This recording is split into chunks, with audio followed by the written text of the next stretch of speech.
Hey guys, welcome back to the podcast. It's your ruggedly handsome host, William, and with me is my lovely co-host, Maria, in case I didn't decide to keep the butchered Spanish version of the intro I just did. And I really tried to get Maria to do the intro in Spanish, but despite being somewhat Hispanic passing, she would not do it, which is... Let me tell you, that was a problem in Mexico. All the staff, the obviously white people, they would talk to them immediately in English, and then every time it was just me, they always spoke to me in Spanish, of which I know very little and basically none. But when I was with Christopher, they spoke to us in English. So but because we're devoted to this podcast, we're going to be reading Mexican Gothic today. That's the book. So Maria actually went to Mexico to do some research beforehand firsthand. While you were in Mexico, did you find a lot of the natives in baggy black pants with spiked studded collars, shirts with band names on them? Did you find the Gothics while you were there for the research? No, but I did find the Gen Alpha Mexicans, wearing those super wide jean pants and the that whole Gen Alpha aesthetic, which is kind of like the Y2K aesthetic come back to haunt us. So the book today, like I said, is Mexican Gothic by Silvia Moreno, I believe is her name. I am Hispanic, as you can tell from how I rolled that R without meaning to, and somewhat pretentiously. I'm like half. This book is quite beloved. I've seen a lot of people very happy with it and liking it a lot. I mentioned before that I hadn't liked this book, and we actually got a really fantastic comment on one of our videos talking about why they did like the book. I don't agree with them, but it was a fantastic comment. Yep. And this book was picked by our book club, which is part of our Patreon, which we will shill later. I had read this book about 7 years ago with a friend back when it first came out, and I had thought it was dog shit. I thought it was really bad. This time, I didn't think it was quite as bad, but part of it is that I had the voice actress does a lot in the audiobook to make the book feel more real. I actually did not like the voice actress. Oh, well, this is a good segue. What did you think of the book overall? I didn't think it was as bad. Give us your honky take. I went in thinking it was going to be really bad because Will had been telling me how bad it was for ages. And compared to some of the other books we have read that kind of fits into the young adult, new adult category, I actually thought it was much better than a lot of them. And I don't know if that's the bar being very low, or that it just and so I'm gonna make some arguments about how I think this book as it is could have been done better, because the two major issues I have, and one of them we're going to discuss in detail because of that amazing comment we got on one of our videos, is I don't feel like this lives up to the name Mexican Gothic, and we've had a couple people say why they think it does, but I'm going to talk about why I don't think it does. And secondly, so we're going to talk about that, how you could have done this book and make it feel really cool and grounded in Mexico. But secondly, I will talk about this book within its own merits, within what it is trying to do, what Silvia Moreno-Garcia was trying to do. I will engage how I think it could have been done better. And I discuss that. But overall, I didn't think it was bad. I would say if this got put on the tier list, our end of year wrap up list, it would be just the mid tier. If we were doing the S to F tier, I would say this is a B minus, C+. I actually agree with that. Again, I was much easier on this book this time than I was the first time. Part of it is back then I didn't read, really. So this was the first book I'd read in a while. And so I was just like, this is dog shit. But now I've read so many bad books that by comparison, I'm appreciative of the few things that this book does well. And I think we'll get into the whole Gothic Mexicanness of it, but outside of that, like Maria said, the book is just not great. It has some certain fundamental flaws. The author is not very good at writing. I've recently been spoiled by reading The Troop, which is incredibly atmospheric and creepy, and so this book just feels very flat. And so it's a really mid book that I'm probably going to rant about, but not necessarily with as much heat as I do. I think honestly, for being a mediocre writer, the reason that Moreno has done so well is because she's really good with titles. Mexican Gothic, Silver Nitrate, Velvet Was the Night. She comes up with these super cool titles, and then the books are extremely mid. And like that's kind of how I feel about this. This is like a remarkably mediocre book. I would say that I felt like, so my big problem with it is because it was trying to write a creepy story and it for me failed in the creep factor. Again, I bring up a queen of the channel, Naomi Novik's uh not Spinning Silver, Spinning. the other one. Uprooted. The heavy creepiness of the forest and the woods and the like malevolent force of that was apparent immediately and made it really freaking terrifying at certain points, and not in like a horror book way, but in like that creepy foreboding feeling. And unfortunately, I don't think Moreno-Garcia could write. Okay, I can say her name. You say the author from now on. The author could handle the that side of it, because there were some dream sequences in this book, and they were like not terribly written in the sense that they were functionally doing what they could, and every once in a while she throws out a nice descriptive phrase, but they lacked any teeth as far as creepiness. It was more just like, here is a scene and I'm describing what is happening in the scene. There wasn't that like atmosphere to it, and there's a couple places where she like almost got to the atmosphere. I feel like the ending is creepy. Like that was my favorite part, is like the last chapter. I was like, "Ooh, this is creepy." It gets way more like, and the problem is, I think the ending would have hit so much harder if the build up had been. And the thing is, she was actively trying to do that. I think I don't think it was a matter of being lazy and just not doing that. I think she was trying the whole time to bring that creep factor, but it kind of reminded me of this one Jane Austen book called Northanger Abbey, which is a girl has an overactive imagination and she thinks she's in a weird Gothic romance, but she's just in an old house with a family, and they're like, yo, can you stop being weird? And not to say that the main character felt like someone trying to, it didn't feel like that, but the way that Austen writes the main character experiencing the creepiness in the house, that's how this creepiness felt like it was coming across. Because there are creepy shit happening, and there's like some gross characters and stuff like that exist within the book.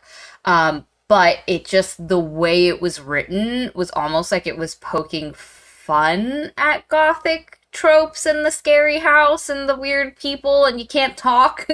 And like, there's just a couple of things where it should have read creepy and it didn't. But before we go more forward, what is the premise of this book that's called Mexican Gothic? Tell us the Mexicanness of it, but with an accent. No accent. The premise of this book is we have our main character, Noemi Taboada, who is a hip happening socialite in Mexico City. Her family, the Taboadas, they are like big names in the dye and textile business. They make all the dyes at the textiles, and like, you know, Mexico, beautiful textiles, vibrant colors. So like they're a big name family. They're like upper echelons. And Noemi is hip hop happening. She does a flirting.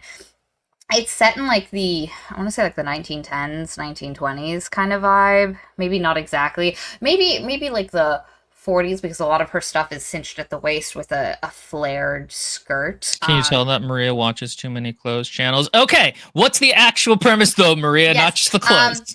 And her dad is like, oh, your cousin in the boonies in the middle of nowhere who married a weird family that we don't actually know sent me a really weird letter saying her family is poisoning, the family she married into is poisoning her, and she sounds really mentally unwell, and I've been messaging her husband or mailing with her husband, and he won't send her to a psychiatrist, and I need you, Noemi, my daughter, for some reason you, and not a male relative in this society. But anyway, we'll get to that later. I need you to go to this house in the middle of nowhere that we've never actually seen before, and I need you to suss out what's happening and get your cousin help. And she goes, and it's a creepy house, and the story goes from there. That's the premise. And yeah, it's really cool. It's like an hacienda, right? And it's like Spanish conquerors, maybe, or something like that. Catholic, a mausoleum, right, Maria?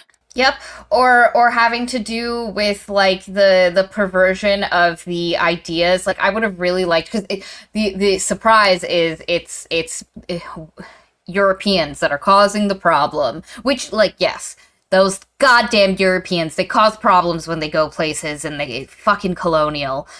They do a colonial. But I mean, as we know, the British very famously subjugated Mexico, yeah. Right, Maria? But even then, I would have been happy if it was like a European of whatever flavor who had decided to get really into like maybe Mayan culture, but had all of the wrong, like the ideas of like all the twisted ideas about these cultures that they have no understanding from, and they're living very separate from. And then Noemi's like, what are you talking about? Like, if it was at all steeped in that. But no, it is a British family. It's with British accents. With British accents. Also, the narrator could only do one British accent. And every British character had the exact same voice. They all sounded exactly the same. I did not like this narrator. There's a couple of narrators we've listened to that have a weird cadence to the way their sentences flow. That doesn't happen during the dialogue, but happens during the narration, where their sentences have a specific rhythm that they just repeat over and over. Like there's an arc to it. And I, for some reason, when I listen to that, I don't respond well to it. But also, how, if you're gonna have this book with a cast of British, where there's literally 2 Mexican characters and the rest are British people, why the fuck do you pick someone who can do one British accent? And not even like, I can do the male version of that accent, because like there's the regional British accents, and then you can do different types of voices within. Like you could do an old lady voice, or a younger lady voice, or a young man voice, or an old man voice, or an old man voice. Nope, one. People have made the argument that you should not take the name Mexican Gothic at face value, because what this book really feels like is a British Gothic family supplanted into Mexico. That's really what it feels like. Whereas the idea of the title, Mexican Gothic, gives you an idea of Gothic tropes and atmosphere, but with a Mexican aesthetic and cultural ideas and themes. Different cultures have different themes. And also, this is why swapping in the British, the Spanish for the British as the oppressors doesn't quite work. You know, for example, quite famously, the British, not Catholics, Spanish Catholics. That has a massive influence on Hispanic and Mexican culture. I'm going to probably be using Hispanic and Mexican somewhat interchangeably here, guys. I do apologize. There's a difference, but there's also certain similarities. And like just in the same way that a Southern Gothic would be really boring if it was just a British family in the bayou, like that's what this is. Southern Gothic is not British Gothic. It is its own thing. And so I was so excited when I saw this, and I was like, that I want to see it. I want to see some Spanish mausoleums. I want to see some saints bleeding. I want to see some weird Catholicism. I want to see maybe a Mayan temple.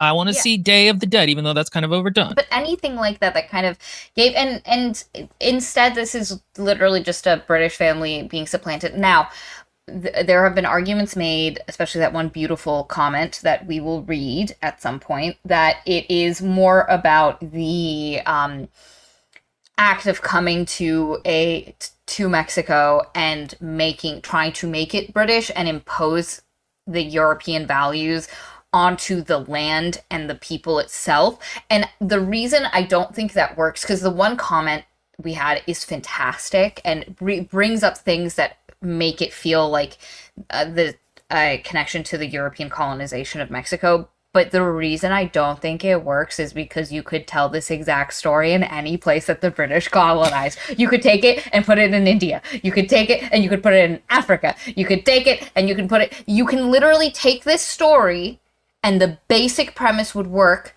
anywhere. You could take a lot of the elements of it because the trappings, the setting of the book, not most of the characters are just British people who have made a foreign place British. You could put it anywhere. And there are a few things that connect it to Mexico. Number one, the importance of hallucinogenic mushrooms and plants, the That's it. respect. Well, I would say the respect for the dead, and No, no, you're paraphrasing that comment, and I actually really appreciated that comment. It was very specific, which I appreciate some criticisms. I don't agree with any of it, but it's really nice getting comments like that, which we'll get into. But all of the Mexicanness stuff has to be like, it's like you really have to be reading into it. Like I could make as persuasive an argument that this is Mexican as that this is a James Bond parody, and there it isn't there. You're reading into elements that I don't think are there. And again, some people have said like, well, you just got to ignore the name. That's for marketing purposes. But I don't think that's true. Titles are mostly picked by the writer, and they really form a kind of thesis for what the book's going to be like. House of Leaves. We just read that. That is, that is a deep excellent. cut into what that book is about, and Excellent the way that a title. house and the blue, and there are other ones like that where it's like it really sets the tone for the book. I talked before about how A Song of Ice and Fire and A Game of Thrones have two very different feelings, and they set you up for two very different things in the work you're about to consume. And so I don't, and very famously on this channel, there was a book called Murderbot that I hated because I thought the title meant that it was going to be one thing, and then I went into the book and misinterpreted what was going on for the first like third, and then I was disappointed. But we're not going to talk about that too much because Murderbot fans are very weird. We're not going to talk about it. I like the Murderbot fans. We're going to leave them alone. That's part of the problem, though, is that by not okay, so like the Dutch Congo, what the Dutch did there, horrific. If you then had a Gothic in the Congo about the British instead of the Dutch, it's kind of disrespectful to the actual oppression and pain that was caused by just being like, oh, it's any kind of European.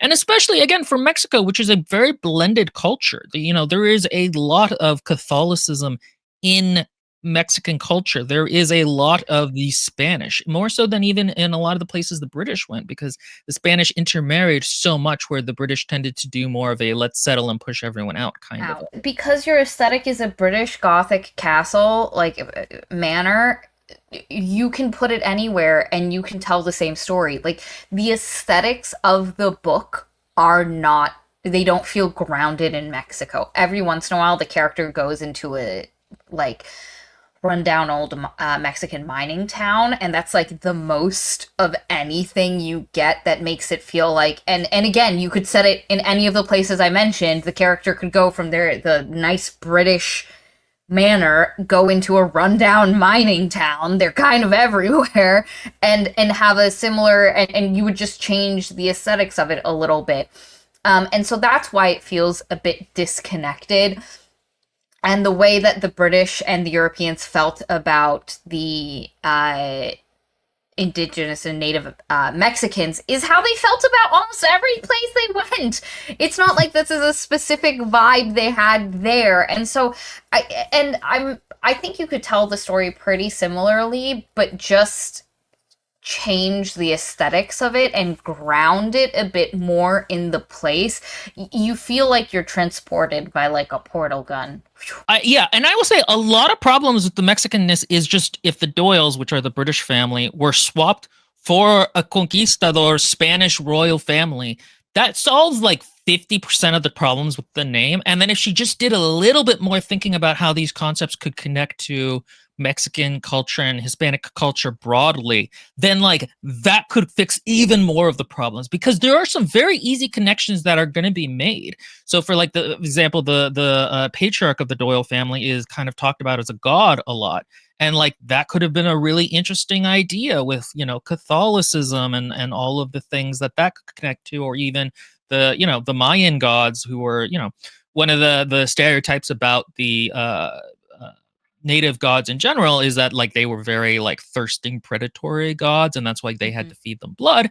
But that's not true. They fed them blood because they were fighting off an eternal night, which is not like great for the Aztecs, who like did murder a bunch of innocent people. But like in general, there is a connection, a synchronicity between Jesus and the Mayan gods that could have been interesting to explore with this man who has now tried to make himself a god, which we'll get into. And so like just a little bit smarterness could have made this book much better.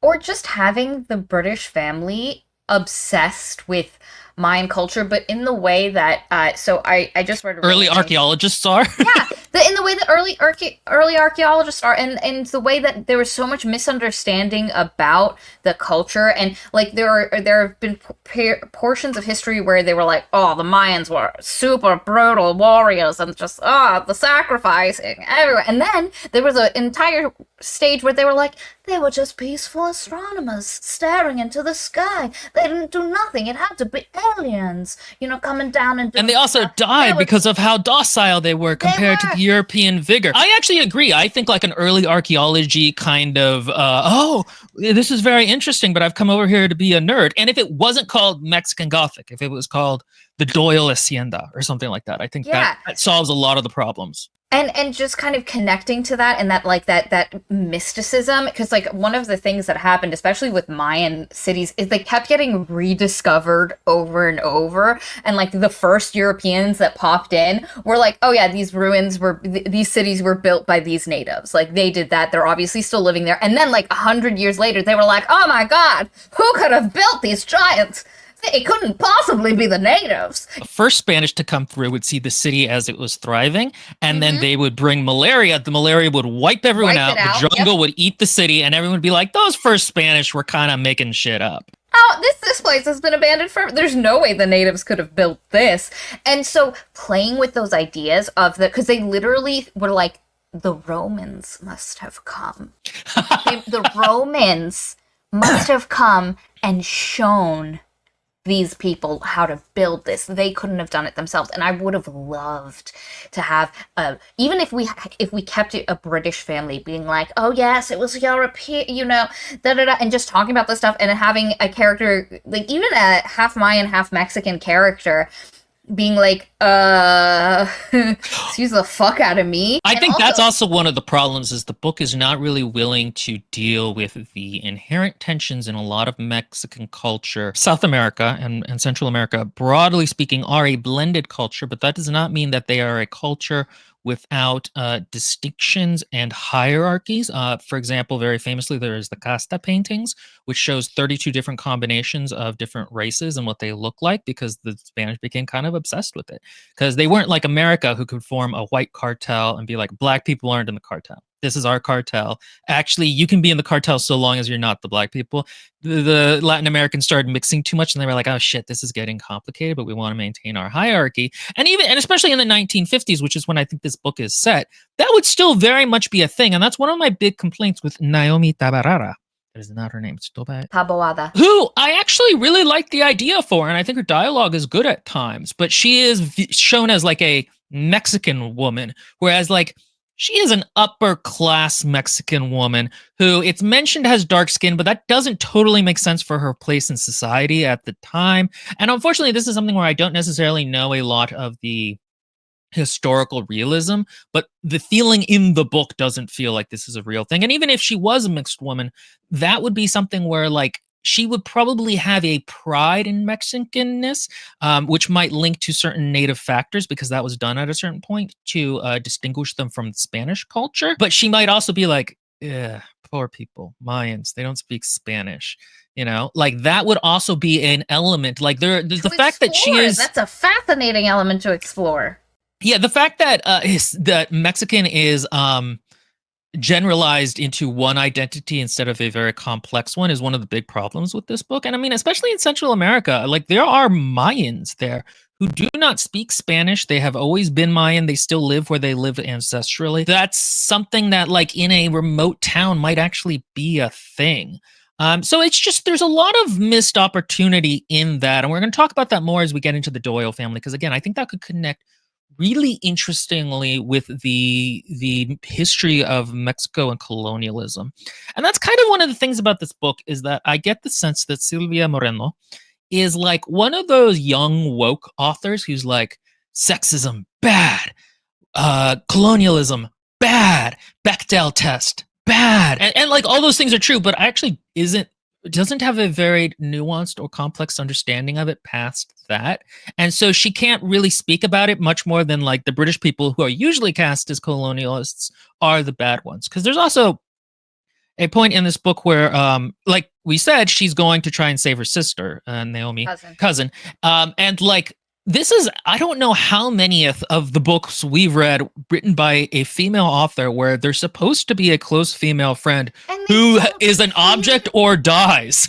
Let me tell you, when I was earlier saying I'm going to give some feedback on how I think the book, just as itself, without bringing in, like, swapping the British for the Spanish, and without doing any of that, but just engaging with it as it is, my biggest complaint is her cousin, whose name I'm forgetting. Guys, what's her Catalina. Her cousin Catalina feels like such an afterthought in this book. She doesn't spend a lot of time with her, and she just feels like invalid woman in bed, looking pale, staring wistfully out window. And like it was a one-act play, and like we don't have time to flesh out this character. And I wanted and because one of the things this author does that is a way that I will say, because I don't think she's a terrible writer, but I will give you one of her biggest weaknesses, is she tells you a lot of stuff, even at points where she then shows it to you, but she like has to tell it to you first. Like there's a point where she was like, Noemi was quite vain, and then Noemi says something vain. Like, just don't do the first part, my guy. Just do the second part. You're showing me. Or it'll be like, she loved witty banter. And then and a lot, like Will said, some of Noemi's dialogue feels like a socialite who likes to smoke her long, with the cigarette holder, and just like and she's got like some sass, and she makes men blush, you know, and it works, but she like tells you in the narration first, and then the thing happens, and I'm like, Don't do the first part. Number one, we could have shortened this book up a bit.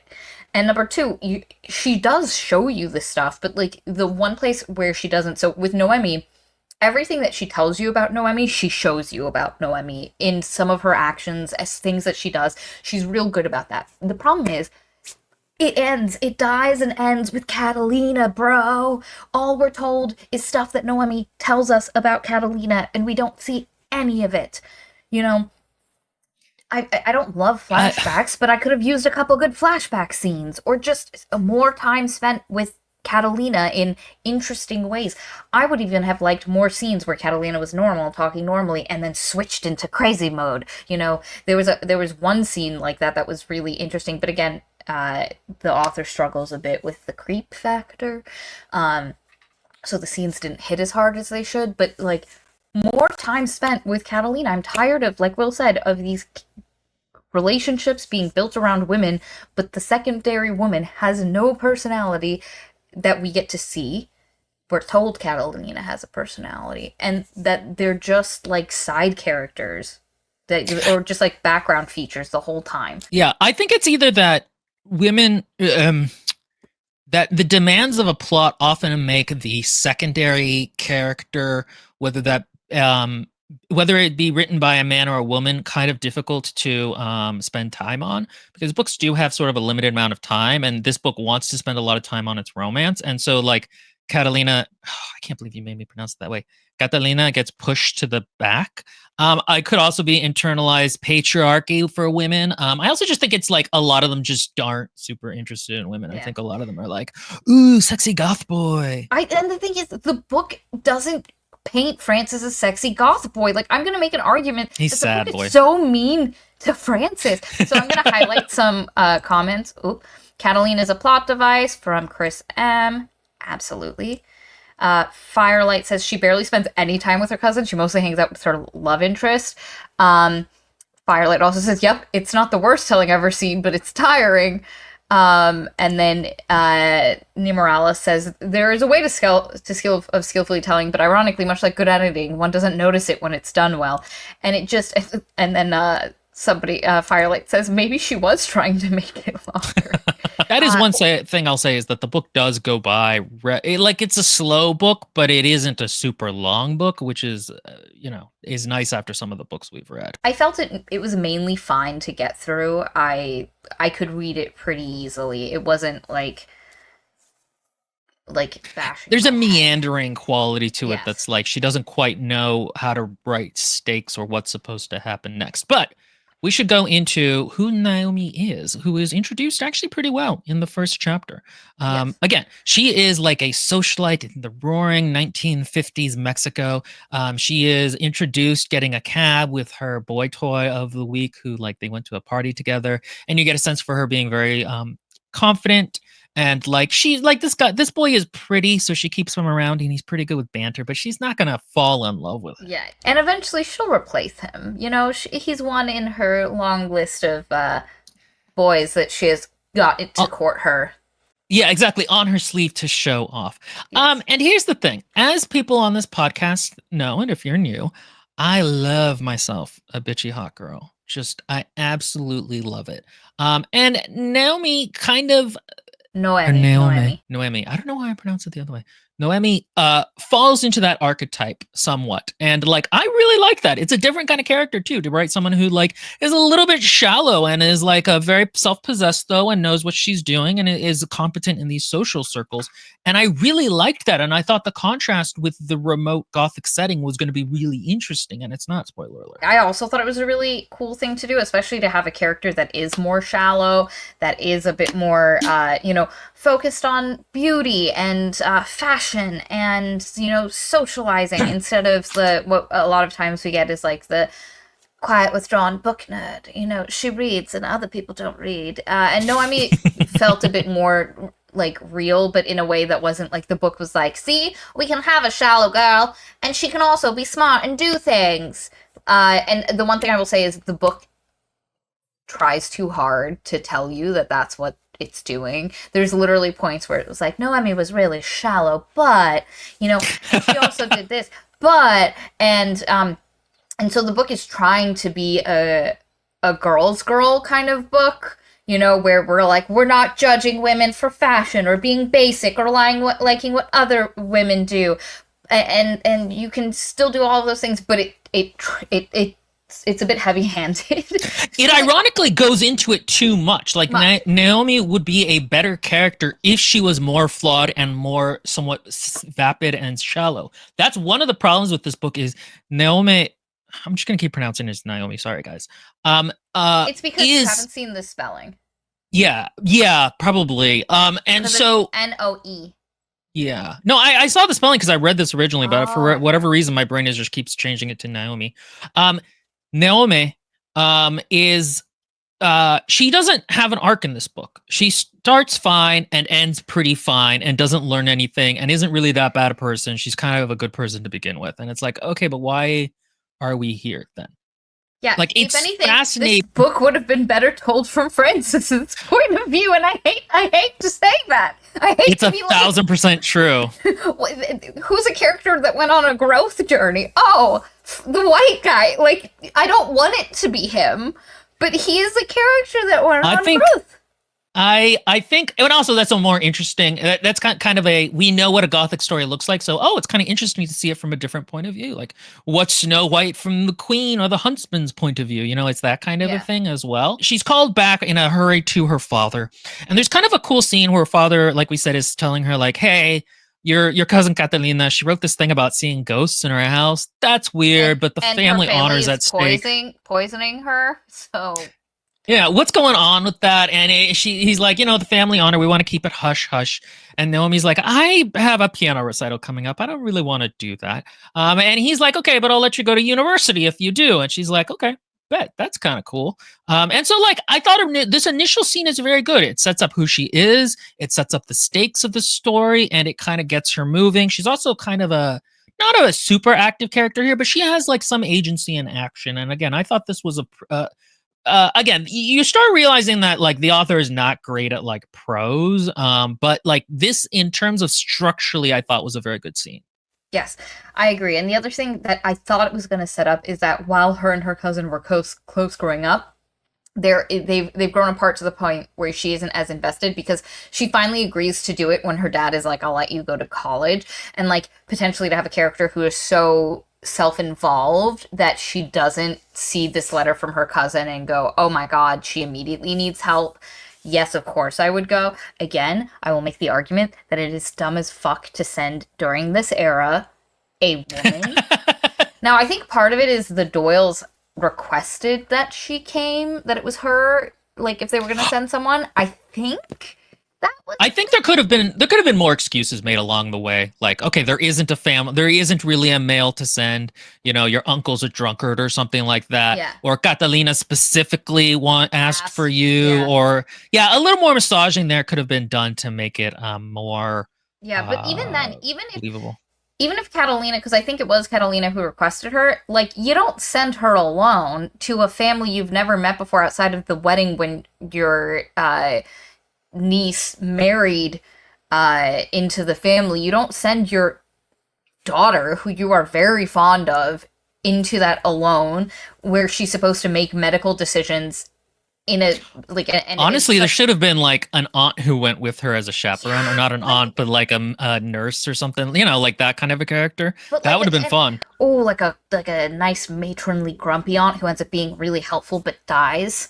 And there also could In be the, interesting racial and class distinctions because often, you know, the mammy stereotype, and we could have gotten into that, which would have been yeah. really interesting. And then when she gets sidelined, that makes Naomi feel more vulnerable. Yeah, no, that would have been Yeah, much better. super fun. But anyway, so her dad, she's like, okay, I'll do it. The other thing you're gonna get throughout the thing is Noemi likes, she's in school. She doesn't know what she wants to do. She's changed her major a ton of times. She's currently thinking about anthropology, so she's happened to like read enough stuff. Now, I wish this came up more in the book, and I wish there was more of people underestimating her knowledge and then her able to be like, ha cha cha, you underestimated me because I'm a pretty woman, and I use that to my advantage. Because like I love that. I love women who use their physicality to either put people off, get them to not take them seriously. Like when we do our, like, it's just I love it, and we don't have it. Recontextualization of strength. Yeah, no, I like that kind of stuff. But anyway, so she goes off and she goes to this tiny little village that used to be a big mining town, but now it is, the mine is closed, everybody is sad, the buildings are, oh no, they haven't been taken care of. And then who should rock up to pick her up but an old, like a very, like 20 years ago or 10 years ago would have been a really fancy cool car, but it's run down. It's no longer like well taken care of, and so it's got the, immediately sets up the idea of former opulence now in ruin. And then it comes out Very of it, Gothic. yeah, the person who pops out of it is this skinny, gangly, bags under his eyes, sallow faced white guy who is described as a boy. At first, I literally thought he was like 13, the way the book initially describes him, but his name is Francis, and he is the cousin of the man that cousin Catalina married. And he's very meek, a very shy boy, and the book is just, the entire time is gonna be like, Francis is an uggo, Francis is ugly AF, but Catalina liked him anyway because, you know, he was kind and nice. Like, I'm like, can we not do this to Francis? Like, my boy just showed up. He didn't mean, like, because the book is just so set on being like, despite being shallow and yeah, despite being a gargoyle. Yeah, Catalina could see past it and love him, and I'm like, yo, I hated that. Initially, there's a kind of fun clash of personalities because, again, she's like a little bit like, oh, he's dull, you know what I mean? And like, he's not like the men she usually kind of likes. But immediately, I knew it wasn't going to be enough because, again, this is one of the points where I was like, oh, he's the love interest. This really should have been something where like he was genuinely kind of creepy at first, or she looked down on him a lot more than she did at first. There should have been, so it could have subverted the reader's expectations a little bit. I didn't think he was the love interest at all. I thought he was a 13-year-old boy who was malnourished. Well, that seems to be your misreading. Driving her up the mountain, because he's just described as small, underfed, like he could have used a few meals. Like, somebody get him some rice and beans. He needs some good stick in food kind of thing. Did anyone else have that reading? Please tell me I'm not the only one. I don't think so. But yeah, and so like this could have been, again, if we're thinking of this as why doesn't she have a character arc? The arc starts here. She doesn't like him. Later in the book, she will, because of how she's changed and seen his strengths differently, because she's a different person now. And again, I would have liked it if she was just meaner, if she was sharper as a character, because again, she just is kind of a good person. And like, that's kind of just her thing. I agree, having her be a bitch, like a smart bitch, but then grow to, and again, being just, and not even necessarily completely intentionally a bitch, but like just so self-involved and not seeing past her own stuff, and having her be a little like, ugh, why do I have to come? Why do I have to do this? Like, you know, because again, my piano recital, I need to do that and not go see my friend. Like, you could have made that you could have connected that. And the thing about it too is that, like, I get it. There are some people who don't like quiet people. You know what I mean? Like, that's kind of a valid thing, as if she just like wasn't even necessarily mean to him. She just, it was like, I don't really, this is boring. I don't want to talk to him, you know, or even like, yeah, it's just kind of, or like, even like, yeah, he's kind of creepy. He keeps following me around. Like, guys can be creepy. I think that's a thing people have noticed. I'm not sure in society right now. And even have it to the point where she finally starts talking to Francis because she's just desperate for a human interaction and nobody else will talk to her. And it's then that she realizes, oh, I have misread this. I was being, my shallow superficialness has come to haunt me, but it also works in other ways. You know, like there's ways to do both. You know, we can do both. And so that was one of the weakest elements of the book to me. So they drive up to the castle, and this is where we meet our cast of characters. There's Catalina, who is now like, oh, that was weird. I sent that letter. I'm sickly and I have tuberculosis, but also sometimes I had a fever. Yeah, exactly. And then there's the Doyle family, which is there's the patriarch, who is, I forget his name. Howard. He's the old guy. Howard. He's gonna die. He's kind of like a little bit into eugenics. That kind of a vibe. And then there is his son, Virgil, who is the one who married Catalina, who the book is gonna do weird things with. But he is very confident, very handsome, a little domineering. And then there is Francis's mother. I forget her name, but she's just kind of bitchy. Her name matched her character. She's that like prim, proper, perfectly ironed, perfectly tight, practical bun lady. And just wild. We're going to get to a part later where she does something and I'm like, God, we could have made her a character in this moment. And we don't. And we just throw it away. Like, it could have been a really nice moment. Because the book kind of goes to a point to try to characterize Virgil as like, oh, he has certain good qualities, or at least certain qualities that make him more complex than evil. Yeah, it is something like, it was another F name, and it was something like Francine or something like that. Frankie, I don't know. We're just going to call her Francis's mom. Yeah, I read this 2 weeks ago, which is why normally, as you guys know, I'm pretty good with the names, but I read this 2 weeks ago. I was halfway through it during that one video when we were talking.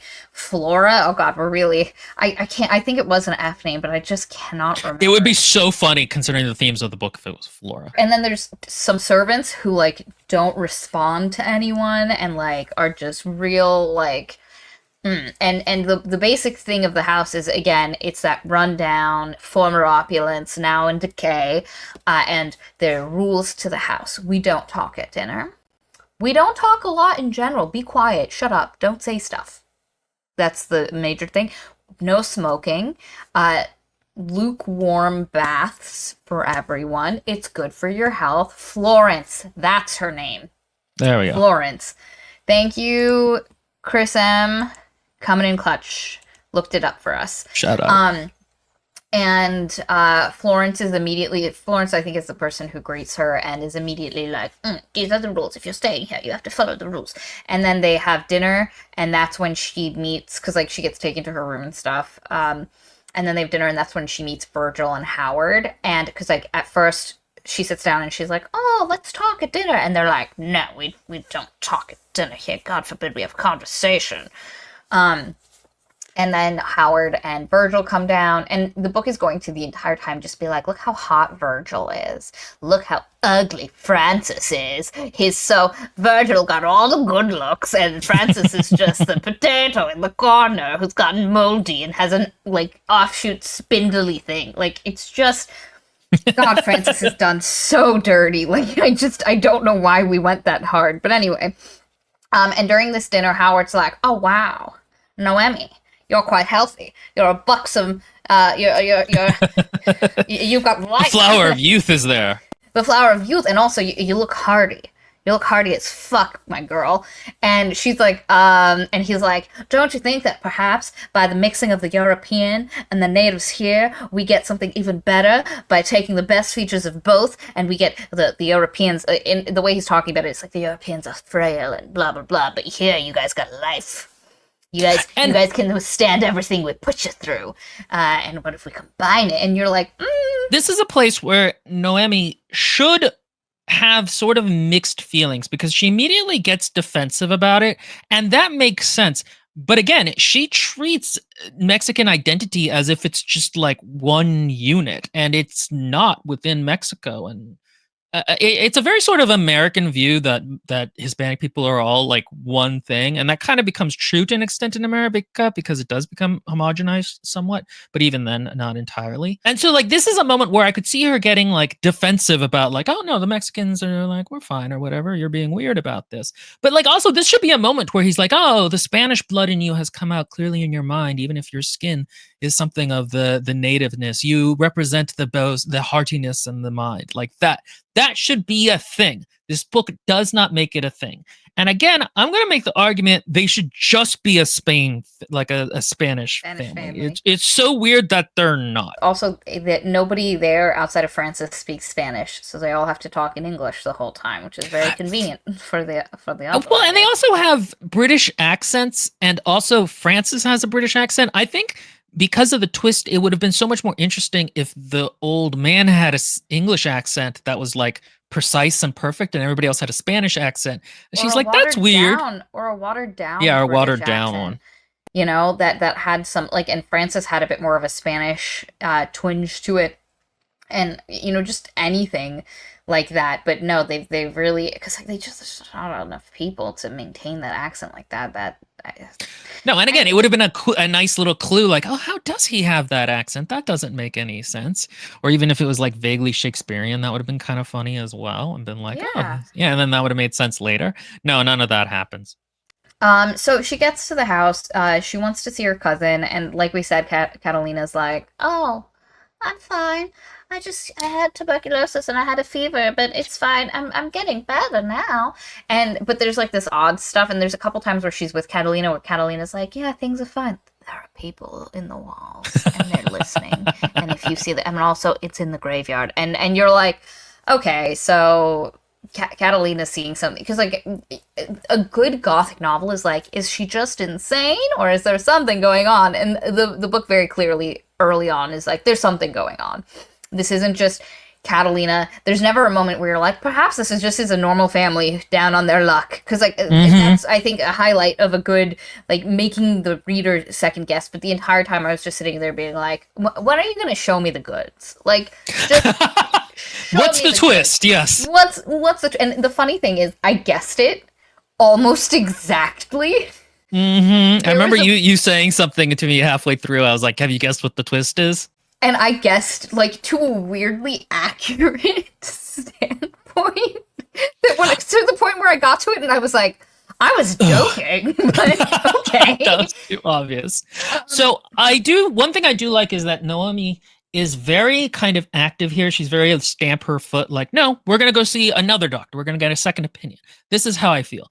And this is one of the things that I really initially thought was going to be a thing, and it wasn't, is that Noemi comes from kind of like a moment in time when women were becoming more active. She mentions liking to drive a car. She's thinking of going to university. This is a moment where, you know, society is changing. 50. Women are getting more liberal, even if it's still, you know, obviously still more patriarchal than it is today. There's a joke among historians of like, when people ask them what time they wish they could travel to, they're like, okay, what's the closest to today that's allowed? Because it's just turns a disease, a social person. Like today is always better than earlier. So I expected what happened is she goes from this very kind of I have power and openness environment to she starts getting inhibited in this Gothic manner where the old ways kind of rule, and like that is kind of a problem because they're not Spanish. So it's like we're now being it doesn't have any resonance. Yeah, they're different old ways. So actually I think this is a good time. I'm gonna send you on Facebook the 2 screen caps because you have a lovely reading voice. Fundamentally, the Gothic genre is about deadly oppression that can arise from social convention within the context of a house. It has 2 subgenres, namely Gothic romance and Gothic horror. The best example of Gothic romance is surprisingly Disney's Beauty and the Beast. The protagonist becomes a prisoner.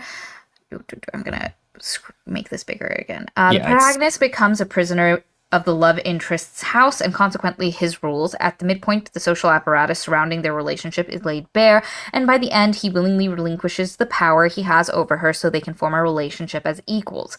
The best example of Gothic horror is Get Out. The protagonist is a guest and an oppressed racial minority trying to win the approval of his hosts. At the midpoint, their facade of politeness and acceptable behavior is laid bare, and by the end, the protagonist must use his own cleverness to work against the infrastructure of his enemies to escape the confines of their house. Regardless of aesthetic, this is the structure and function of Gothic genre. It is about the power an institution's owner has over their guests, and the subgenre is decided by the host's willingness to relinquish that power. This obviously works quite well in the context of settler colonialism. Colonizers come, construction to institutions, and force other people to play by the colonizer's own rules. I will put this up on screen. Again, this was a comment left by someone on YouTube. I think that's an immaculate description of Gothic. I don't think it's entirely accurate because I think I think genres in general are more like a list of things, and then later we come up with a way to try to define them, but some of the things in the list don't quite all work. Makes sense. I also heard one description that was the Gothic genre is fundamentally about the power over the past on the present. And so like, but for this book, I think that's actually a really good definition. And that's the thing is that this house should be a boiler cooker of social convention and social oppression and colonialism.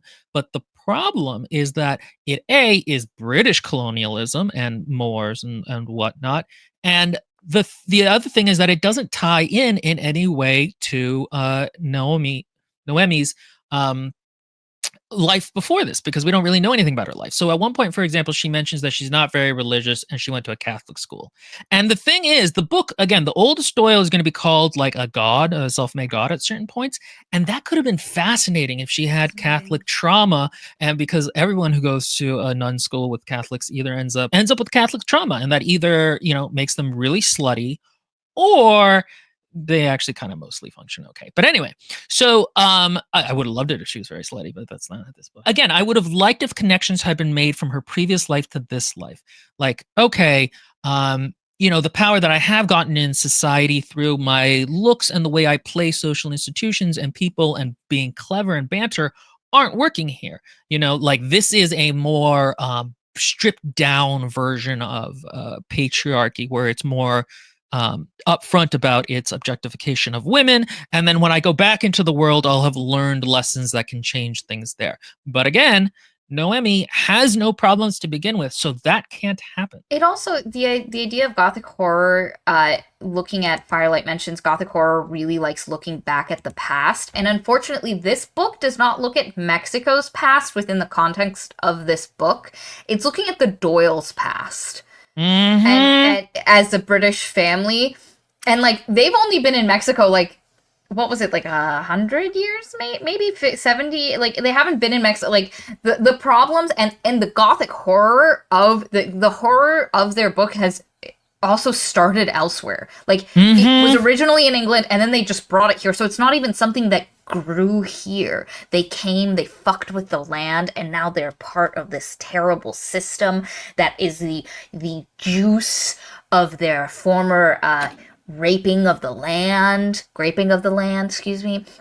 It's just something that they were doing in a different place and they got caught and now they had to bring it here. So it doesn't feel like we're looking at the scars specifically of Mexico. It is the scars and horror and terrible things of one specific family that they did not start here. It does not come from Mexico. And we are not looking at Mexico's past.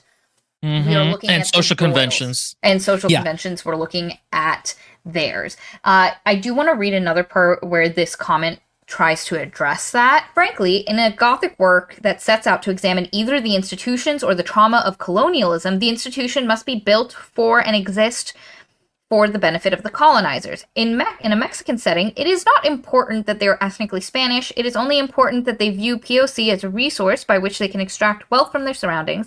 The protagonist, meanwhile, must be one of the colonized people, and she must use something other than the tools of her oppressors as a means for her escape. The comment then goes on to talk about Noemi specifically and how the things they consider to be Mexican that she uses, which I feel like we'll get into maybe a little bit, but I don't feel like really that Mexican or connections are drawn with them, really. And again, if we look at Gothic as the looking at the past, especially because of that decayed past, that former glory that has fallen down, like especially in the social change of Mexico, they mentioned at one point the Mexican Revolution, which would have forged something of a Mexican identity as a whole, even though again it's, as I said before, very hierarchical.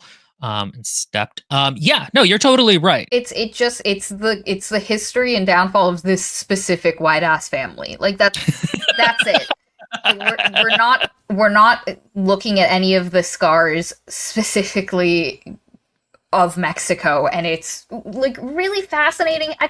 I learned that after Mexico became an independent state from Spain, that's when the Mayans started having more problems because the colonial Spanish just let the Mayan nation kind of live independently. Like, you have to stay over there, but you can just do your own thing. And then when it became independent, the Mexican government was like, no, no, no. And that's when like Mayans started having more political problems and losing some of their independence. And like, that's fascinating. And I'm not saying that the book has to do that or mention Mayans. I do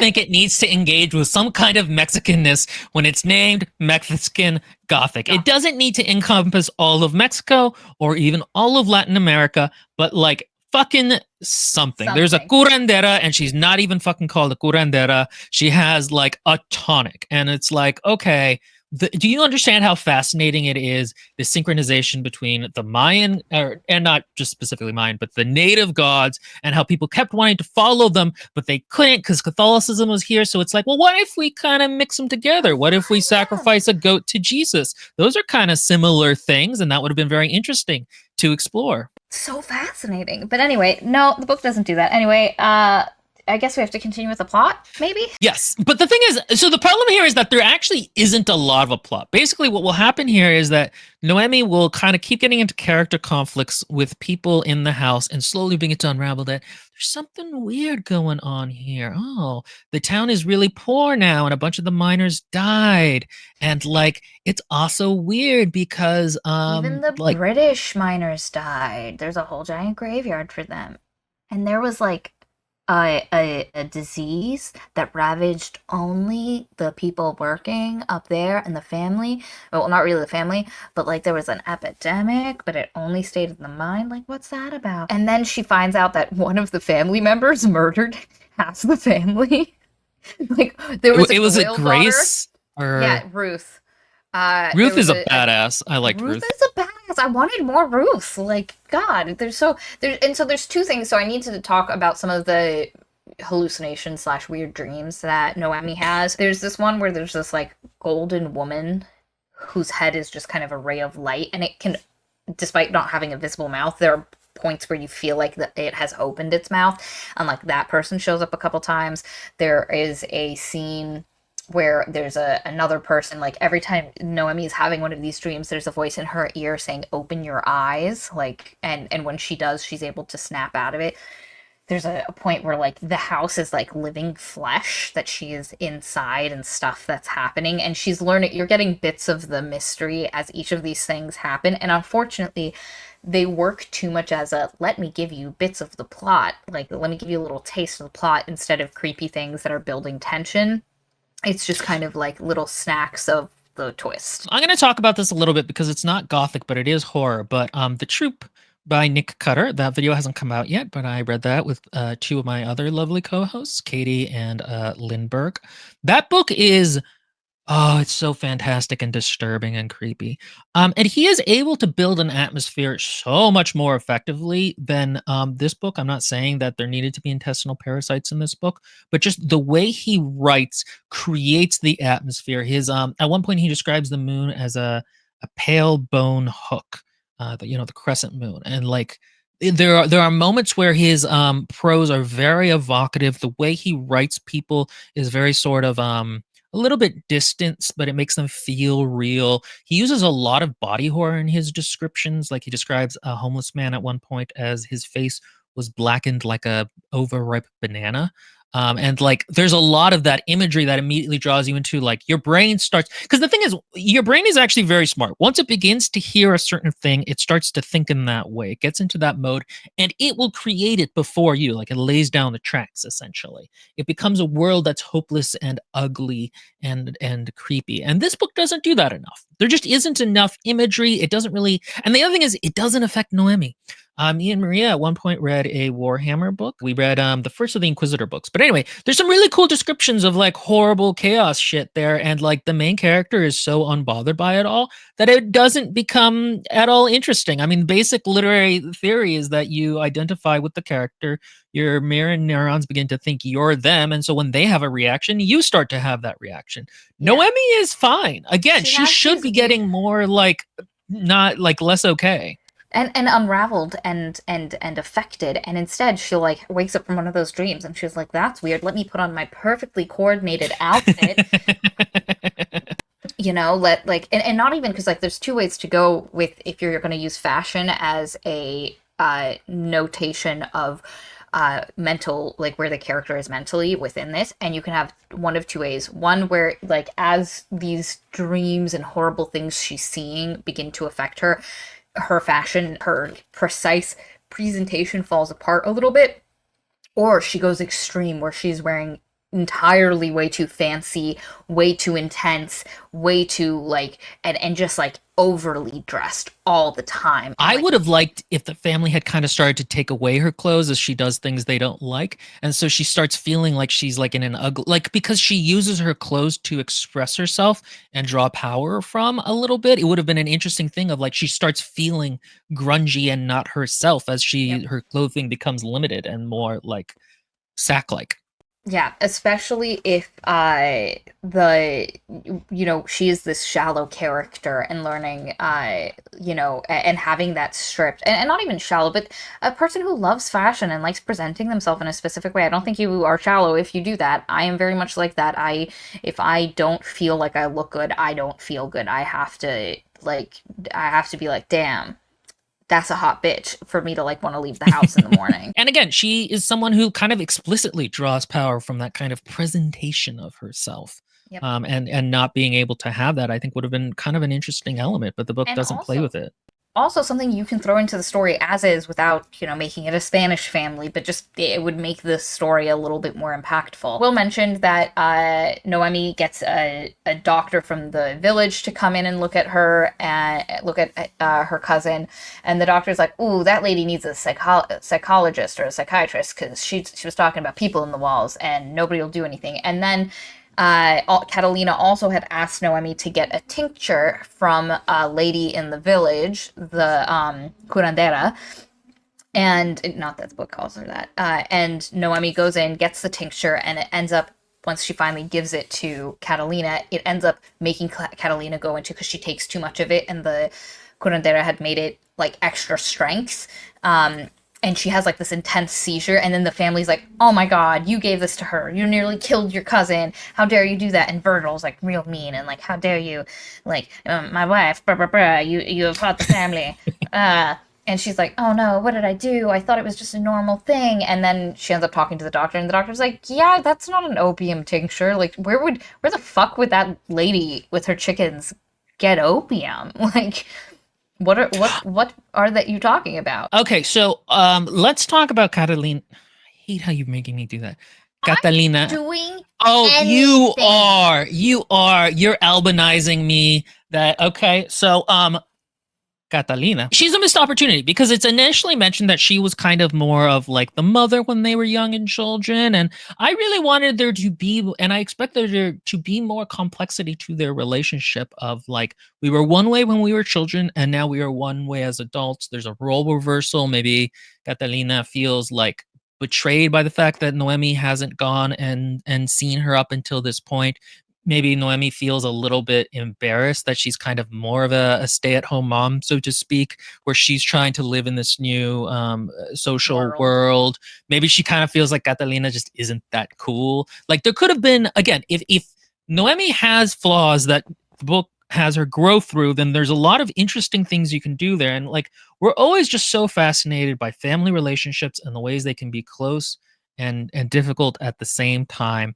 And again, this is something where it's like the author knows, okay, Bechdel test, women, they need to be having friends. And then is like, but women are kind of boring, so I'm not going to write about it. Yep, and I'm not going to explore any of the ways you can have a complex relationship, or because one of the things that I wish had been done with Catalina is that her motherness had come out on the house, like, because eventually, surprise, you're going to learn that there's a weird mushroom that infects people and it makes them all kind of part of a weird hive mind that we'll get to, but that maybe once it infects her, Catalina's way of dealing with it is not just being sick and laying in bed all the time, but is like trying to clean and make things nice. Like she's mothering the house and trying to take care of Oh, that it. would have been Maybe creepy. maybe she's the one that's like, "Don't smoke. You can't smoke. You need to not, because like it hurts the house." And It gets in the she's walls, the and smell. yeah, and she's actively like trying to, like her room is like the cleanest, nicest looking place, and she's like, it's, it just needs some love. It just needs someone to take care of it. Like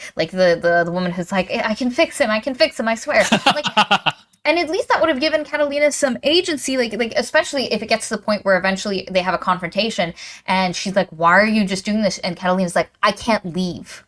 It's too late. This is my lot. I have two choices of how I deal with this. I can either lay down and do nothing, or I can make the best of the situation I am in. And I'm going to make the best of the situation." That's almost an interesting commentary on women and sunk cost in relationships and how they have to redefine themselves by the few things they do have power over. Oh, interesting themes that the book is uninterested in because its ideas are Yep. milquetoast and mediocre. You know, No, that would have been so much more interesting. I thought that the whole time, like, what if Catalina was like, "Okay, this is the situation I'm in. I'm gonna grab whatever power, whatever agency I can for myself within this, and we'll go from there." But anyway, that's not what happens. Her medicine knocks Catalina out. She's not doing great for a while. Virgil is real creepy with Noemi. Like he starts like being like touching her, like a hand on the shoulder, small of the back kind of thing, and then Noemi starts having these like weird dreams, almost like sleep paralysis, where Virgil comes in and is like doing shit, and like Noemi's like, "Oh, I don't like this," and then all of a sudden her body's like, "But I like this," and she's like, "What is happening? It's so terrible," and you're like, "Ew, I don't like this." I But didn't really understand what point this served in the book because, like, I don't. eroticism and sexuality in Gothic horror has a long and complex history. I don't know it because I don't really know that much about Gothic horror, but I'm assuming they use it in certain ways. But here it's literally just like, and Virgil's a really creepy, gross dude in this respect, but also Catalina or Noemi is kind of into it and she realizes there's a darkness in her, but then like it's very fuddled what thematically that's supposed to mean besides he's a bad guy. Yep. It literally feels like it functions just to make Virgil extra icky and gross and kind of connect him to Howard, because there's this one point where she has a hallucination dream thing of like a gross like blob, and they're forcing a young girl, or there's a young girl on a bed, and then the blob like gets on top of her, and you're like, I don't like this, but it works within the where it's not the actual image of what was happening. It is a distorted kind of horror movie-esque thing, like we're getting a filtered version of a thing. And so it worked in that because it Yeah, was that also worked much telling better. you something that happened previously versus this where it was just like, oh, Virgil sucks. He's terrible. And also he could have been terrible. He was terrible the whole time. I think, in fact, making Virgil actually seem, because the book is like out the gate like Virgil sucks, but also he's nice and sometimes has reasons for what he does, but Virgil sucks. And I think it would have actually worked better if he just came out like actually super reasonable in the beginning, very charming, and she actually liked Virgil more than Francis at first, not necessarily romantically, but like she found him easier to talk to. He seemed so normal and chill and like, oh, my family's eccentric, once I'm in charge, everything will be fine. And then have him slowly become creepy instead of him just being like a butt. And then the book tries to be like, but actually he's kind of nice sometimes. I think that would have worked better. He should have been more likable from the beginning, because even like, I don't love triangles, but like more of a contrast, especially to Francis, where it's like, no, he is what she would have liked initially, but then she realizes the dark underbelly, again, going with the idea of growth. She was kind of into him, like, damn, Catalina got a hottie, kind of thing. And then go from there, but that's not what happens. There's a point where like Virgil grabs her on her wrist, and then she ends up with a rash on her wrist, and the doctor has to give her meds, and then she like heals very quickly. And the doctor's like, "Whoa, that's so weird. How'd you heal so quickly?" And Francis loves mushrooms, and he gathers mushrooms outside, and he has like a ton of mushroom pictures and spore prints and stuff like that. So you're like, oh, immediately mushrooms are involved. There's also one of her hallucinations where it's a lady giving birth, and she gives birth to a like sack, like a weird white mushroomy sack, but kind of living, and then everybody eats some of the mushroom sack, and it like has spores coming off of it, but they just leave the lady who just gave birth like dying on the ground, and there's young girls eating and you're like, oh, there's a mushroom, it is coming from a woman, and people are ingesting the mushroom to create this hive mind thing, but there is a woman that is the heart of this mushroom thing, which is exactly what is going to happen. I would have liked if the imagery had been more Mesoamerican native in terms of like blood sacrifices and stuff. And then what she figures out is actually, no, that was just how, the Doyles think of it, because they're racist. And actually the real blood sacrifice going on is the mushrooms that these white people have in them, or have reused or something like that. Because again, the fact that her visions are of mushrooms and then it's just mushrooms is really lame. Firelight09 makes a point. It's weird that he likes mushrooms, considering he feels trapped. I had the same thought. I'm like, my boy, why are you so into mushrooms? And at first I thought maybe he was trying to look for like a way to sever himself.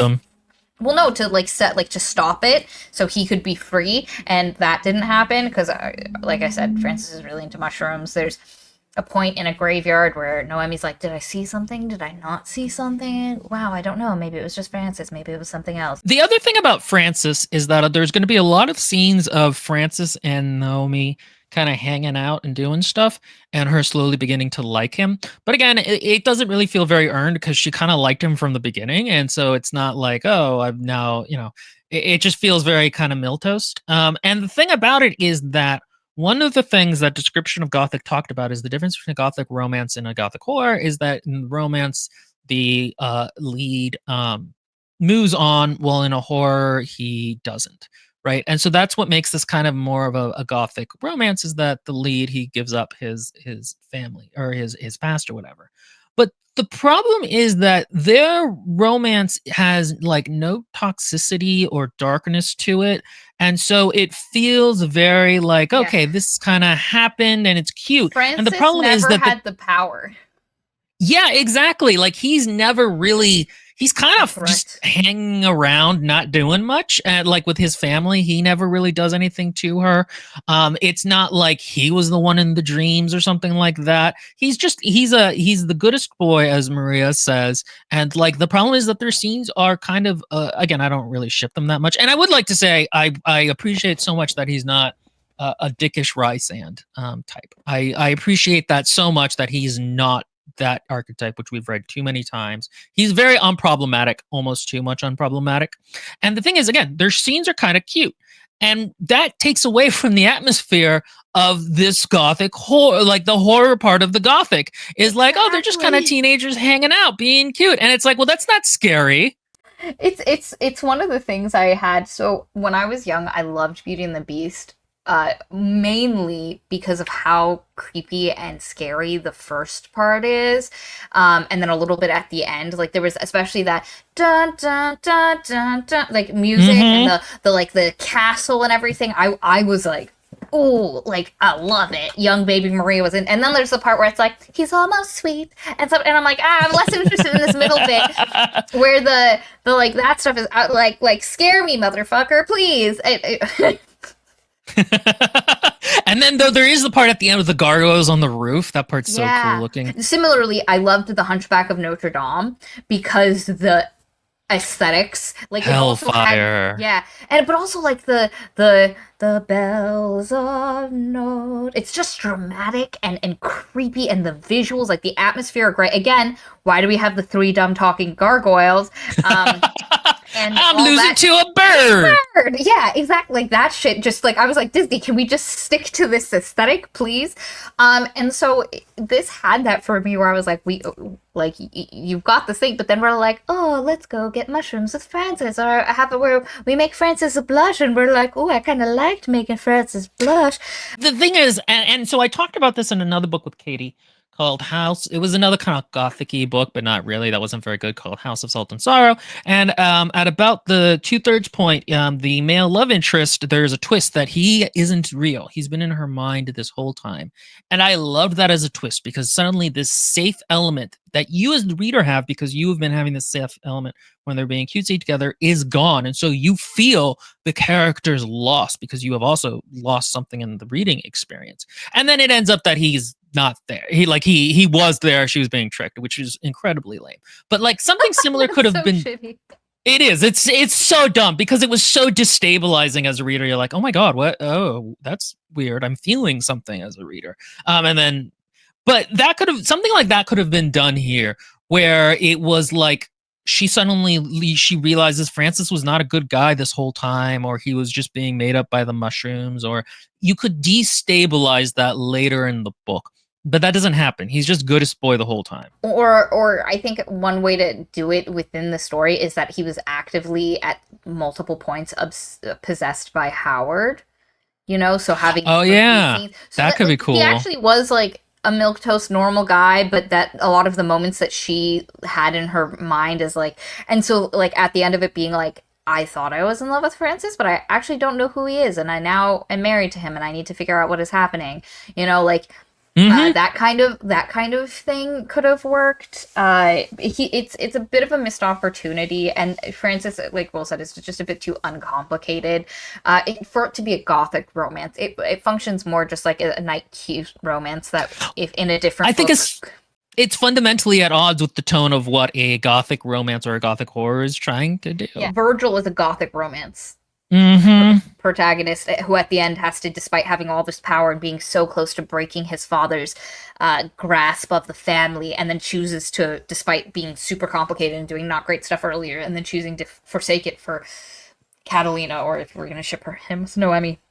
And not that I want that. I don't love Virgil, especially as he is here, but like he would have made structurally. That is what the genre usually or the structure of the novel demands. There's a point about 2/3 the way through. It's not the full climax, but it's the point where we discover what is happening. Noemi's like, I am going to leave. I'm going to go somewhere else. I'm going to look for a doctor. I'm leaving tomorrow. And Virgil was like, that's fine. You can leave. Wait till tomorrow, and let's have dinner tonight. Let's all have dinner, a little last farewell dinner, send you off in style. And she's like, okay, so she gets dressed up in a nice dress. They have dinner. And at the end, they were like, oh, we're just going to pop by Howard's room so you can see him. He's not doing well. He's been moaning. And also, even though his room is far away, you can hear him moaning through it, crying throughout the house. He has a terrible wound because one of his previous children, it was actually, I think, his brother's child, shot him, but didn't kill him. And since then, he has had this terrible wound that won't heal properly. But anyway, and they take her to Howard's room, and he's like gross, and he's got these black pustules that are oozing this black ooze, and they're like, okay, and then Virgil's like, Francis, help me, and our girl is like, what's going on? And then Francis won't help, so Florence and Virgil take her, put her on her knees in front of Howard's face, and then Howard, who's got this like, his face has got these gross, and it's gross. It's very disgusting. He's also naked. And they make her kiss him, and he shoots yucky black saliva into her mouth. And it is after this point, like when she wakes up the next day, it's go ahead. Super gross. It was actually one of the only scenes where I was like, ugh. Yeah, it is one of the better scenes. It is like, it was gross, and partially just because the very act of having someone put body fluids in your mouth that you didn't want is just disgusting. But anyway, and the next day, she ends up having to hear the story of the Doyles, which is, and she has a dream after this happens, and in the dream, young different Howard finds a cave where these people who have mushrooms. We also don't know where this cave was. I think the implication is that it's under the house. No. He originally found the cave that had the water in it somewhere else. He brought it to England, and then they ended up escaping to Mexico. Because they did this whole weird house mushroom thing in England first. They got caught, like people started asking questions. Oh, yeah. They had to leave, and then they moved to Mexico. So they didn't find, it wasn't this Mexican mushroom cult. Okay, that's even worse. For some reason, I had the impression that, I guess when he was saying natives, then he didn't even mean Mexican natives. He meant some other kind of natives. It would have been really weird for him to come to Mexico. I mean, and maybe this is the implication that he came to Mexico, found this stuff, then took it back to England, and then eventually brought it to a different part of Mexico. But yeah, he only says natives. You're right, and so it's like the idea is that they use the mushroom to heal, but he's going to use it for eternal life. And this whole time, Howard has actually been 300 years old. That's why it would have been cool if he was the only person with a functioning British accent, but whatever. And a really archaic British accent. Yeah, that would have been Shakespearean again, would have been very cool. Yeah. And so like and the idea is that he keeps transplanting himself into new families, and he has made himself a literal god for this family, and people can't leave like too far from the manor because of the spores in the air. And he has a parasitic symbiotic relationship with the mushrooms who are now under the house. And there's also this idea of the perversion of a system, because the old system was there was a priest, and when he died, his body became the new locus for more mushroom growth. But it was like this honor to do it. He was the one that gave other people the mushrooms. And when Howard came and he took the mushrooms, the priest was like, damn, you do really well. The mushrooms really like you. Like, you could be the next priest. And Howard was like, how can I improve upon this system with science? And the entire time the book is like, he was really into science. Not anything specific, but he was just really into science and plants and learning things. And I'm like, why? How? Like, how long ago was this that he understood? But anyway, and he takes the system and he uses his European science to corrupt the system, where he makes somebody else die, and a woman die and become the locus point of the mushrooms, and that there's also, you see the real version of the scene we saw earlier, where this woman who he took from the cave and he married and he had kids with, but the children they would eat. So he brought his sisters. He married his sisters. This is something that the entire time the book's like, wow, there's a Doyle look. There's a real Doyle look. It's because it looks a lot like the Habsburgs, but it isn't quite. And you're like, okay, it's incest. It's incest. And he has two sisters that he eventually has take on the like they have the mushroom stuff. But he feeds it to them first through the body of the baby of the native woman that he had kids with, and then they throw her body in the pit. So this was the understanding I had. In England, that native woman that he was having children with, she became the locus point originally, because he said there's that point where it's him and his two sisters, and then they kind of just rolled this woman's body into a pit, this separate woman's body, and they literally ate her baby. And the idea I had was she was the locust point, but then when they came to Mexico, that's when Agnes became the locust point of the I believe that's system. correct. Yes. You tend to remember these things even 2 weeks later better than I do. Yes. And the thing is, again, going back to if these are Spanish nobility instead of English nobility. Again, the idea of miscegenation and racial hierarchies in Mexico is a very complicated one. And so it would have been kind of a cool theme if it was like he has his Spanish wife, which is the pure blood, and then there's the mixed blood, and that's, the one that he inters beneath the mansion or something like that. Yep. His children from the mixed are the ones who are literally racially and class-wise lower. But that's not played with at all. And so basically they've had this bargain with this mushrooms. The mushroom is kind of sentient and it creates this thing called the gloom, and that's why you see all those weird things. And actually they've been giving her some of the mushroom spores in her food this whole time. So she was like getting taken in. And then when they made her kiss Howard, it was a furthering of the process. And now she's part of a family. She can't leave because the gloom won't let her leave. And it will literally make her sick if she tries to leave. And they want her to marry Francis and be part of the family. And because the Doyle blood is getting weak. Like the Doyle, they're not surviving. They're not having a lot of children. So they need to bring in, but be very selective about who they bring in. They started with Catalina and they were like, but Noemi, you're even better for this. We love an exotic queen. An exotic queen, but also just like a hardy exotic queen. You've got like Russian peasant woman in you. You could handle anything, babe. That is the vibe, which again doesn't really make sense with there's also a problem where if this happened 300 years ago, he's from the 1600s, and this whole racialized science is more of a thing that happens later. He really, again, a lot of the more sciencey bits of this should have been more religiously coded. Yeah, and Virgil is the one who's like, yeah, I'm gonna renovate things because that's his plan, is to supplant Howard. Which I always hate when that's the plan. I like my Eldritch horrors. I don't like my subversion of Eldritch horror because then the Eldritch horror is just lame. But.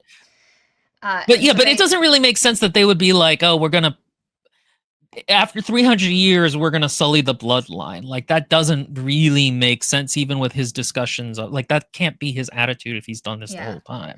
Howard's father was British or European, but not of the family, and they brought him in, and then he ended up jumping off a thing because he couldn't handle what was happening to him. And basically, Francis is like, listen, this is the situation. I need you to pretend to be good. I'm going to help you get out of it. That tincture that you gave your cousin, I have it. Whatever is in that, the spores, the mushroom, Shino-like, subtle foreshadowing. Shino-like. So it helps separate you from, and because the other problem is when you are fully part and integrated into the mushroomy system, Howard can control you. And Virgil can also, he has some power to do this, and make you do things that you don't want to. He can't do it to everyone at the same time, but if he's focusing on you, he can do it. And the tincture is going to help her, but you have to take a little bit at a time. Otherwise, it's too much, and it'll have the reaction it had with Catalina. So he's like, we're just going to give you a little, and I'm going to tell you which of your food has more spores in it so you can avoid that and just eat the stuff that's safe.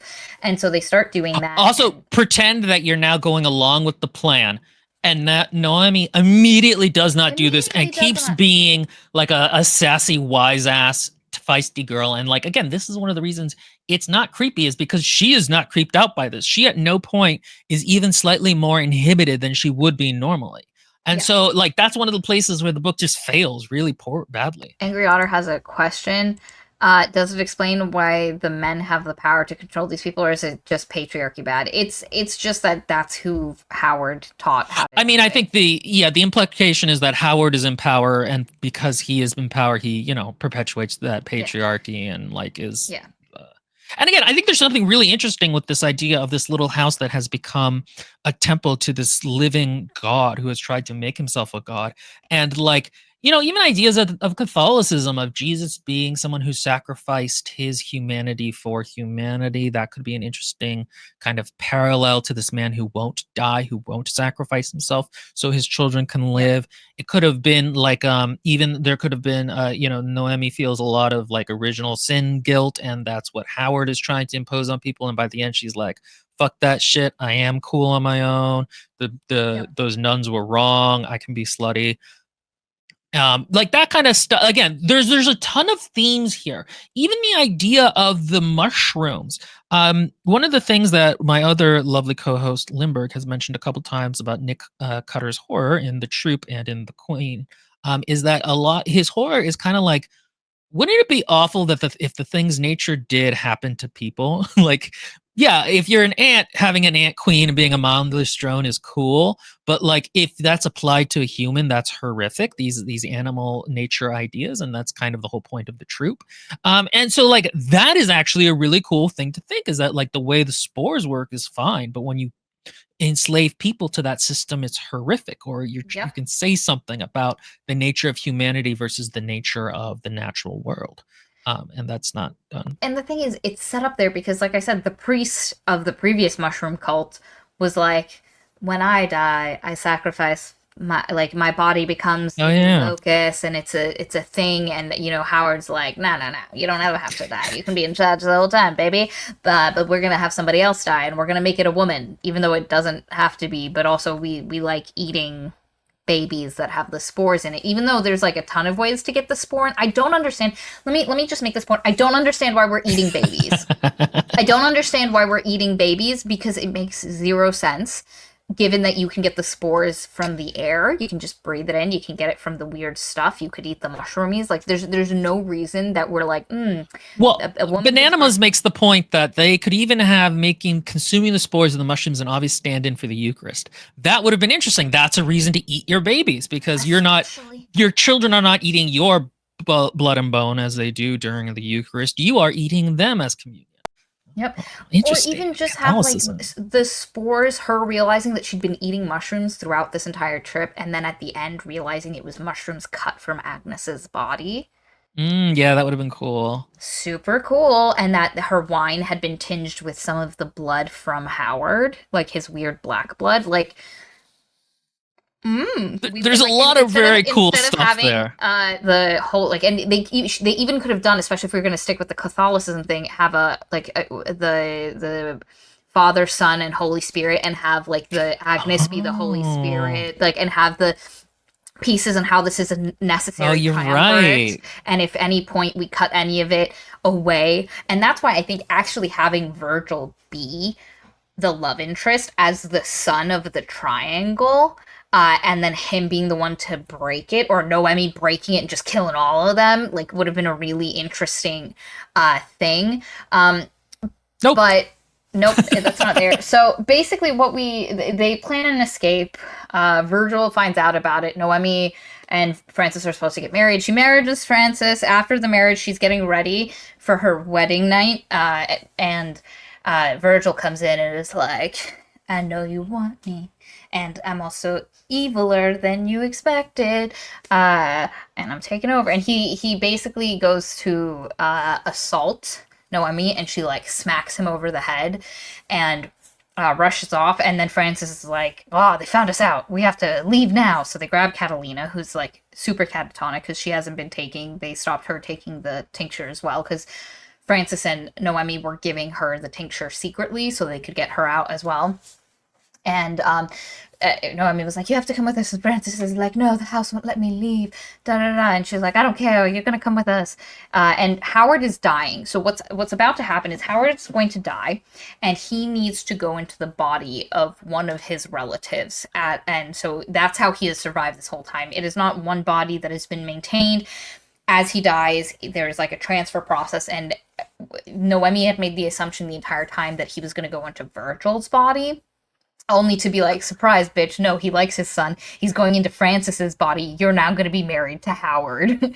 But as Howard is dying, there's this point where Catalina, during everything going terribly at this one point, Catalina just gets a knife or a sharp thing, and she just starts stabbing, like raging. And this is why having Catalina as a more integral character to the book, because she literally, like, she goes stabby stabby angry bitch mode, like feminine rage, and having her have be a more present, interesting character, especially if she was so loving towards the house and stuff, and then when she finally has a moment to break free, she takes it and runs. Like, it would have been so cool. But anyway, they go to escape. They have to go under the house through a crypty thing. Virgil is like, I'm gonna take the house, and then they get into the crypt, and there's this point where there's like this weird thing with like a sheet on it, and she takes it off, and it's Agnes's body. Agnes is Howard's eldest sister that he brought here, and she became the new person that had to get killed and sacrificed to create the gloom and the kind of like mushroom underground mental structure that keeps the whole thing going. By the way, I would have thought it would be such a cooler, because the whole idea of the Gothic is often like a creepy house that like the mushrooms are in the house and that's how they got out. Like the mushrooms now live in the house fundamentally, and like that was how he got them out from the cave and made them more powerful. Like the house is alive and he is the house, because that's like, often a thing in Gothic as a metaphor. But no, He didn't want to do it himself, so he had to use someone who loved him specifically. So he has his sister, whom he loves, and he has raised Agnes her whole life to know that she's going to be part of the system. Because one of the other things that happens that I mentioned earlier, Florence could have been a cool character, is there's the point where Howard's going to take over Francis's body, and Noemi's like, Florence, are you okay with this? And Florence is like, absolutely, we love our king. Like, not even a moment of like, that is my son. Like, and I'm all for characters who are so brainwashed into like a religious fundamentalism that they do the thing, but I want them to show regret. Like, have her crying at the same time as she's trying to do this thing. Or show more of the faith throughout, because again, he's not really treated as a god by his family. If he had been treated more as a god instead of like an old guy, then that would have made more sense. That fever in her, or even be like, no, this is great for Francis. This is a something, just something more than is what's there. Yeah. Firelight 09 says, doesn't Catalina do that because Virgil made her? I don't think so. I think because she does the same thing to Virgil later. Explicitly mentions that he can't do anything against them, so against his father, so he was kind of like, oh, maybe Catalina and Noemi will be able to buck them. So it's kind of his plan, but he doesn't make He uses his control through the gloom to make people do stuff, and the gloom wouldn't have let Catalina hurt. Like, if the gloom had been in control, wouldn't have let that happen. I took it as Catalina just feminine raging, because she does the same thing to Virgil later. There's literally a point where she gets a knife and she's like, stabby stabby motherfucker. But yeah, they escape. They go into the underground thing. We find Ruth, and there's literally a moment where Noemi feels Ruth being buried alive. And how she scratched, even though she knew that this is what was going to happen to her. Because the thing is, Agnes has no children herself. That was something that was said. He evidently chose of his sisters which one was going to be the one that like he had kids with, and which one was going to be the one he sacrificed in this new location. Because again, the old native lady is the one who he previously sacrificed to be the gloom lady, and so now we have Agnes. And so she's like, oh my god, this is absolutely horrific. And then Virgil comes, and Virgil's like, you spoiled my plan, Noemi. You were supposed to bring down my father, but let me take over, and now you're fucking, and I can't let you go because you're gonna be I'm gonna have Catalina and you, and we shall rebuild this empire, blah blah blah. And then like there's this moment where Noemi's like, oh my god, Agnes is screaming, because there's like this weird buzzing that has happened throughout the entire book, and she realizes the buzzing is Agnes screaming because she's just perpetually alive, lost herself, but just like dying for release. And so our girl Noemi is like, I'm gonna set this bitch on fire. We're gonna burn. Like, we're gonna let the dead rest. Agnes needs some rest. It's been too long. And it's also just set up as an interesting, again, I guessed it. Like, I literally, I wish I could find it, because Will, like, I was only halfway through the book. I don't even think I'd gotten all the things. And Will was like, have you guessed the ending? And I was like, yeah, there's gonna be like, it's a mushroom thing that is controlling everyone, and it's going to be coming out of a lady's body somewhere, hidden somewhere. And it was just exactly that. But there is this horrific moment of understanding, like, how terrible the experience was for Agnes, that other lady who this had happened to, and how it is only through this woman's body, a fruiting woman's body, that he is able to do any of the stuff he's been able to do, and through controlling it. Yeah, and the thing about it is, I think this is another place where the book doesn't really work as a boiler cooker of social pressures, because Noemi is not being consigned to be a birth object. That's just a thing that happened to one person. She's not being stripped down to being objectified as a womb, which would be the most brutal interpretation of, or brutal moment of patriarchy. And so this is another place where the book, I think, fails as a social commentary on anything. I completely agree. I think it would have been much more like if maybe something was happening where Agnes needed to be replaced, like something there was a sickness happening, and so that's why he was specifically, not just to strengthen the bloodline, because the thing is, the mushrooms, some bodies handle the mushroom take over very well and some don't. And so when Howard was going on about his we need superior bodies, he meant specifically bodies that the mushroom can handle better. His happened to be it, but they haven't had it, like something has happened that has weakened incest. That's how you get she's How cool would it be if actually Francis and Virgil and all of the males of the Doyle line were clones that came out of the mushroom lady, and like, so he calls them his sons and stuff, but they're actually, and then the women are just there as like his wives all the time, and like, oh, but and that would have been the secret hiding beneath it all. That would have super cool, absolutely awesome. And Francis was like not well formed, and so it mentally is also slightly disconnected, thus the reasoning behind that. But no. So she burns. she's like, we got to set Agnes free. This lady's dying for some sweet rest. So she sets Agnes on fire, who immediately takes, because it's a desiccated mummy with mushrooms all over it. The house starts burning down. Catalina stabs Virgil, and then they escape. They end up going to a town. The doctor kind of finds them. They give them some of that tincture, and there's this scene at the end where Catalina's kind of back to herself. She's just kind of normal Catalina, which again means nothing because we didn't see enough of her to be like, oh wow, Catalina seems so different. What happened? And our girl Noemi is sitting at Francis's bedside, being like, oh, he hasn't woken up. We gave him the tincture. You know, we're doing okay, but was it too much for him? And then he finally wakes up and he's like, did we burn it all? Is it all gone? What if it comes back and I'm sucked back into it? You should kill me. I'm a remain. And she's like, no, buddy. And she won't sleep because she keeps having nightmares. And he's like, oh, it's so scary. I don't want to sleep. And she's like, nightmares can't hurt you. And he's like, why?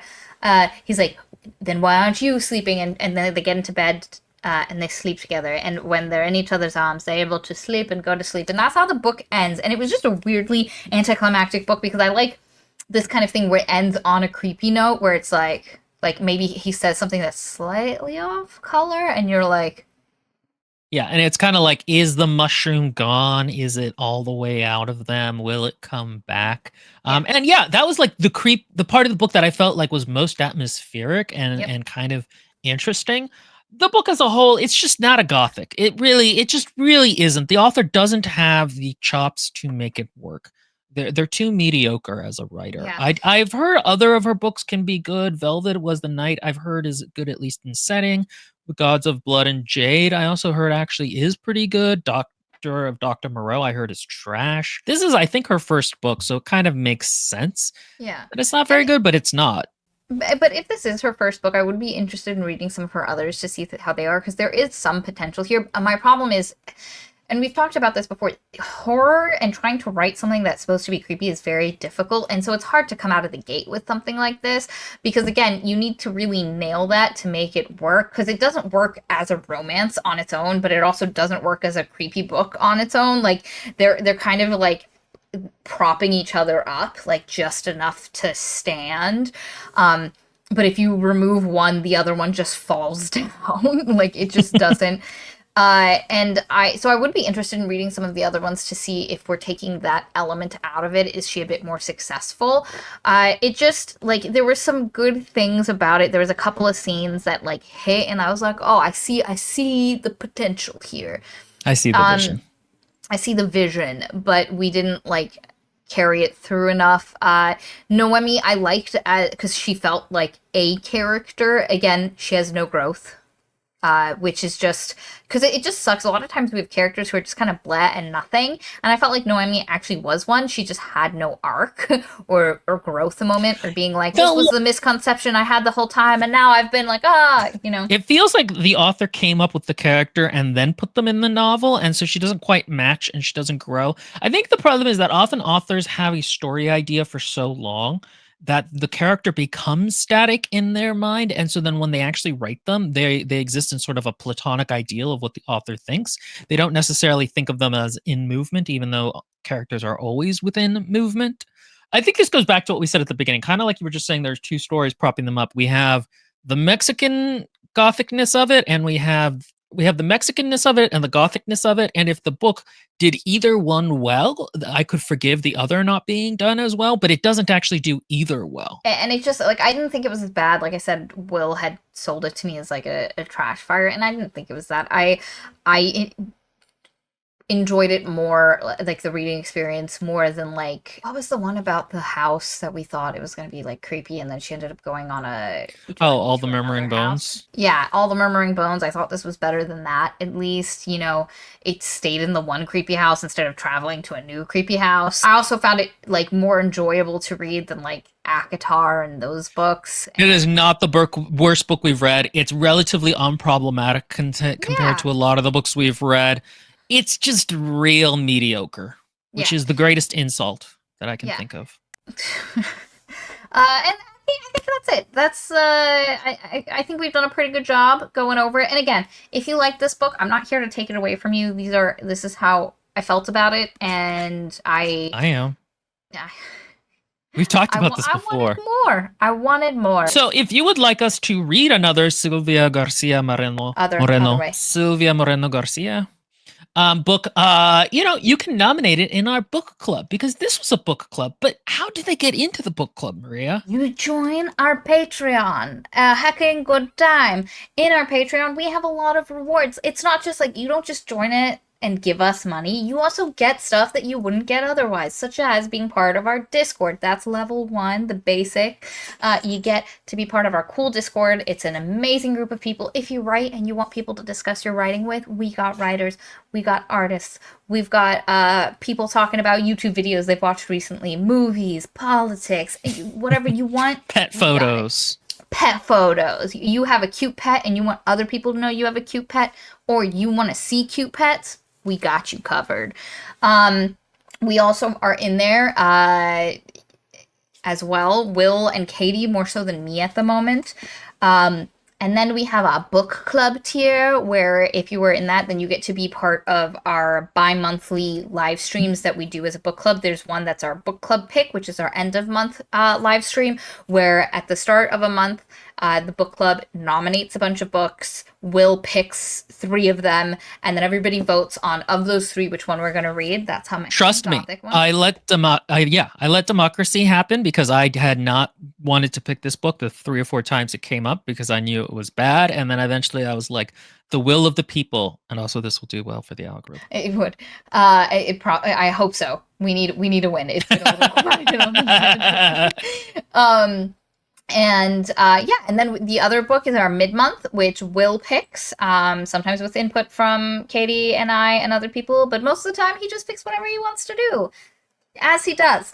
And I try to pick things that are good and will broaden people's understanding of literature. So like we're doing Hounds of the Baskervilles this month, because it's like, okay, let's see what's going on with more Gothic actual horror from that time period, a la Sherlock Holmes. And then we have our Parasocial Darling tier, which gets everything that we've mentioned in the previous 2 tiers, but it also gets the live stream, the once-a-month live stream, that is Katie and Will's critique stream, where they look at the prose of a specific book, chapter, scene, and break down what is working or not working. Those are really great. A lot of people have specifically joined. We posted a couple of our critique streams, like little short tidbits, and then people joined to see the rest of it.